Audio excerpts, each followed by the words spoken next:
Welcome to Recovery His Way. This is Tom Reynolds, director here at His Way in our Northeast campus in Huntsville, Alabama.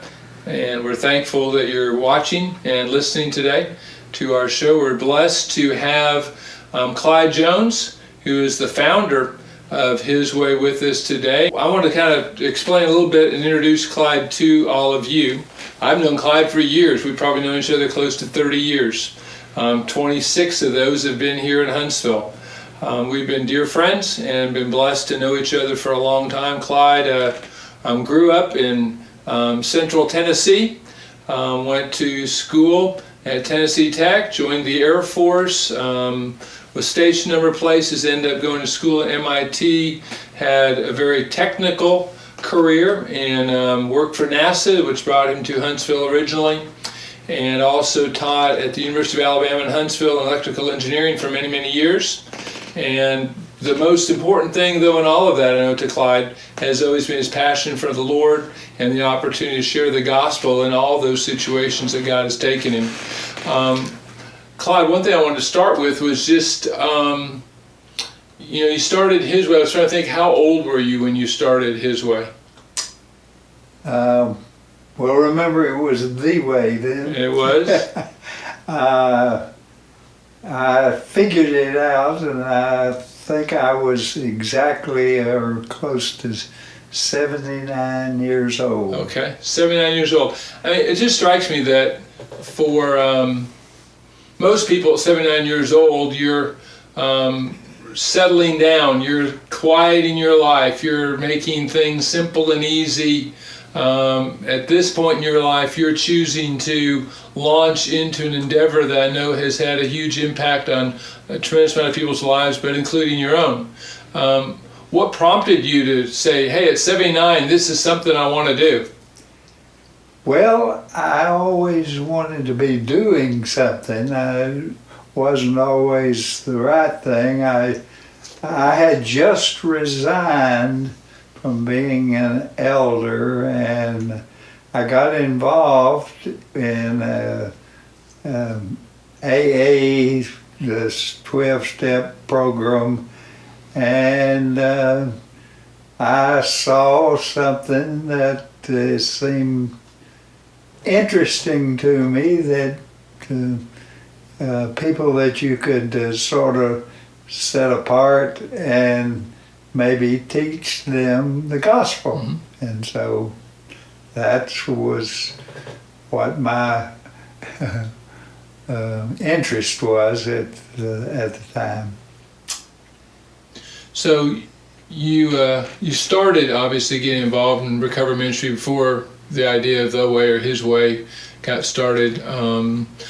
What prompted you to say, hey, this is something I want to do? Why a residential addiction recovery program? I mean, it's not like, as far as I know, you don't have necessarily a heritage in substance abuse in your own life.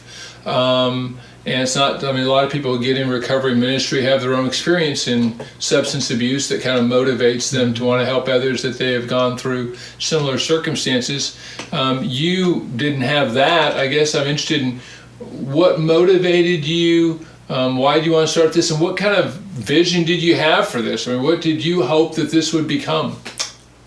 Well, when it comes to visionary, I'm not much of one, but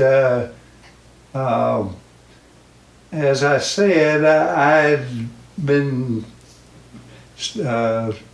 talking to some 12-step people, and I saw that they were interested in, a Christian way. At that time, we was really a 10-step, and it hadn't been long before that my wife actually inspired me to do this. A number of things came together. God blessed me with, all of a sudden, with a lot of assets from my son's sale of his business. And And I asked her, I said, what do you want to do with this? And I expected she wanted to buy a new house and and car, and she said, I just want to help people to be Christians, and that I set out to do with. In 2004, actually, I started thinking about that, and it wasn't until 2007 that his way, or the way, got started. But it was one of my first big endeavors, and I was always stupid enough to believe that I could solve any problem. Well, you solved a lot of problems. You helped us get to the moon and get buggies around up there and everything, so you apparently knew how to solve some problems. Yeah, I've had some interesting experience in that area too. We started this though in about 2007, and it evolved from there. You know, what goal did I have in mind? Get a few guys in a small house and where I could control them and teach them the gospel of Jesus Christ. And my goals were very minimal, I would say, but I had a lot of interest at the time, and somewhere along in there I met you. I mean, I didn't meet you, but I got to know you earlier, but through Doug Stogner, who I think you taught the gospel, and I ran into him in the middle of one of his experiences with big equipment and building all kinds of things, and he had, for some reason, had a little house and had 4 or 5 people in it. So I started teaching over there, and as things evolved, it seemed like more and more people wanted to do this, so we started, I would say, my goals were, as I said, a pretty minimal, but we started putting a lot of people together, and a lot of people showing an interest, and you've been one of those.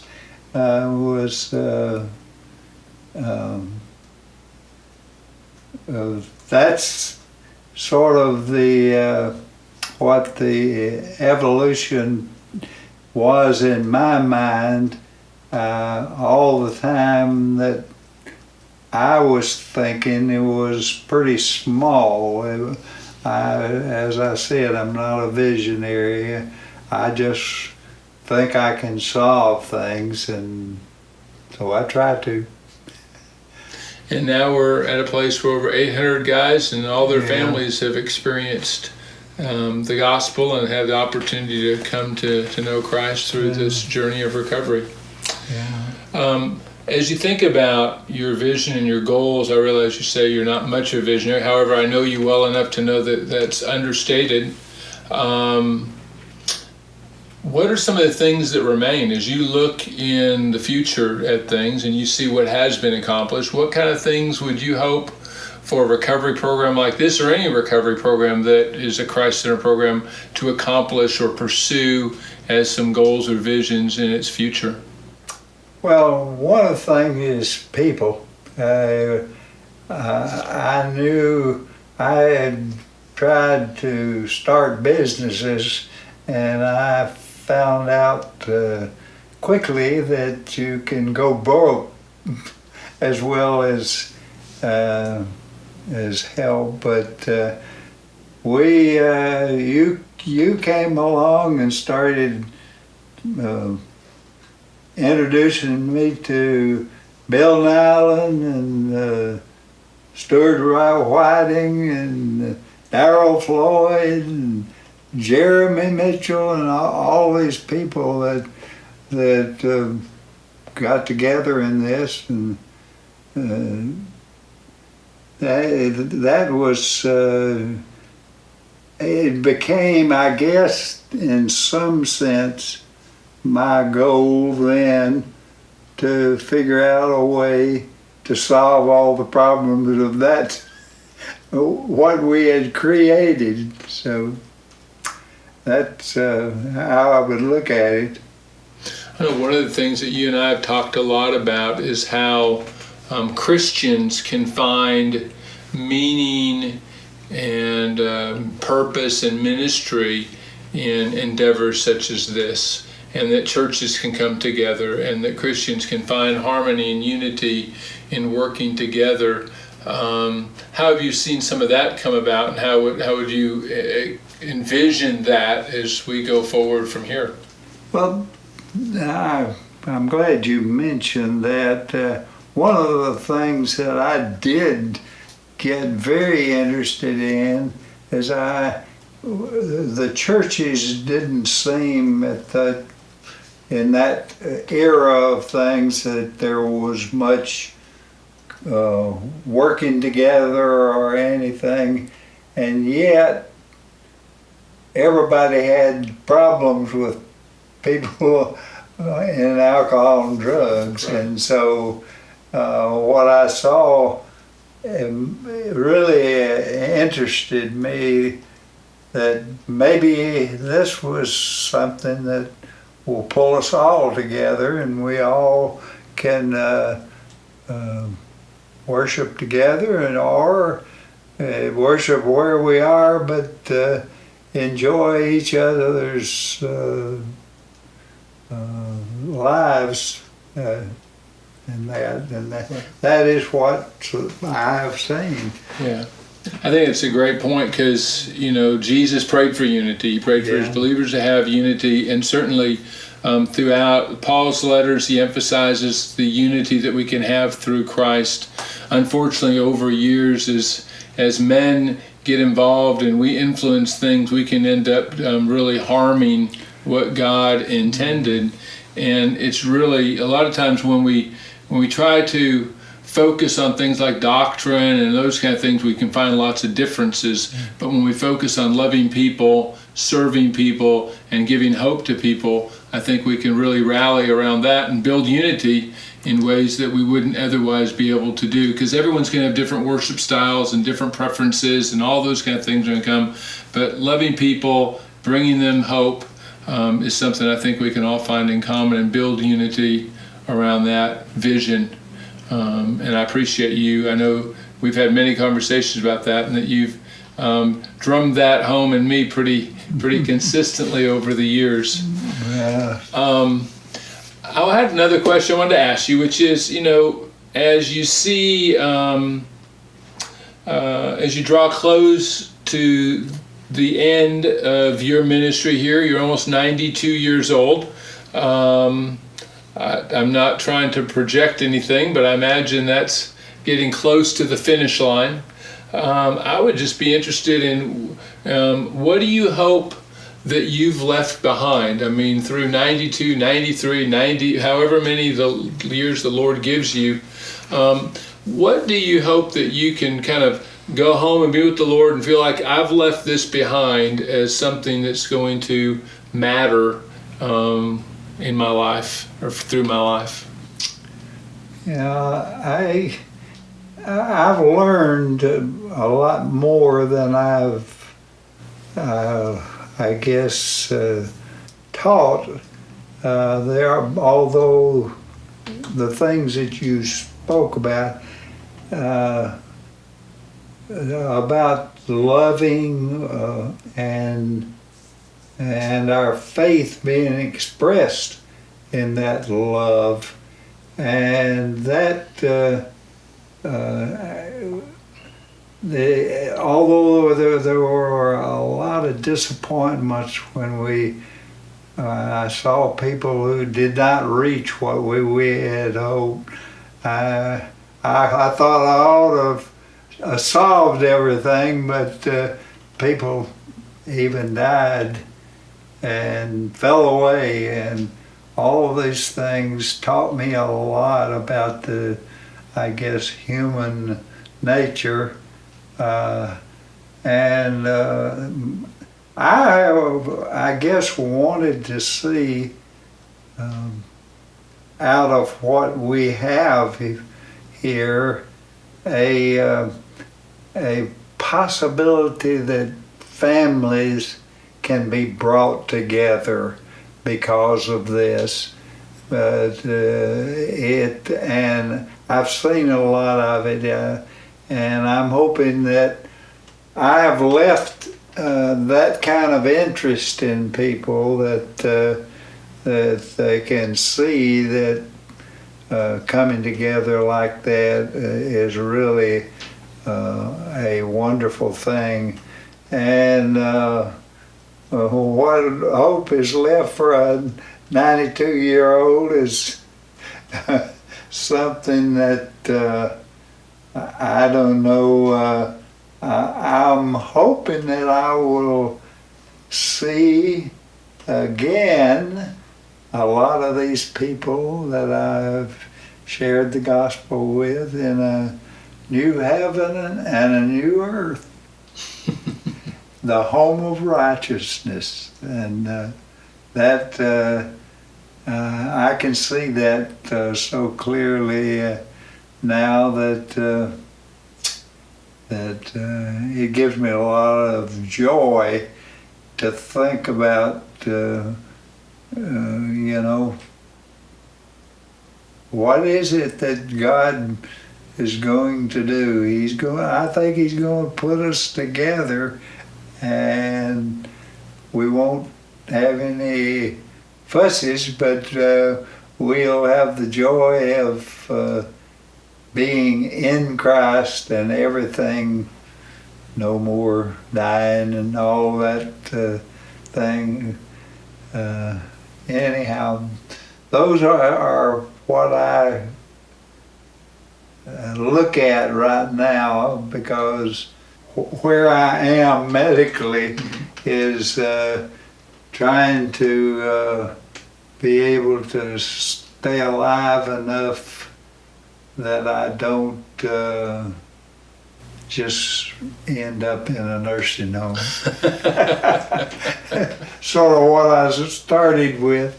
Right. Yeah, his way when we got it was a nursing home, right? That's right. So that's where we started. Well, I just want to say I appreciate you coming today and sharing your journey, and I want to say this personally to you. You've had a huge impact on my life and many people around here. And I know while you haven't been able to be out here as much as you would like to be in these last couple of years, your commitment of loving people, of caring for people, sharing the gospel with people continues to resonate here. I know it resonates in my life, and I hope we will continue to build a legacy of a gospel of love that will bring unity and peace to lives for hopefully generations to come. And so I thank you. You put trust in me to invite me to be a part of this journey many years ago. And I appreciate the faith that you've had in me and the faith that we will share together in Jesus Christ. And look forward to what we have the Lord has in store for us, not this year, but in the new heaven and the new earth that you were mentioning a few minutes ago. So, Okay. Thank you, Clyde. Appreciate it very much. You're welcome.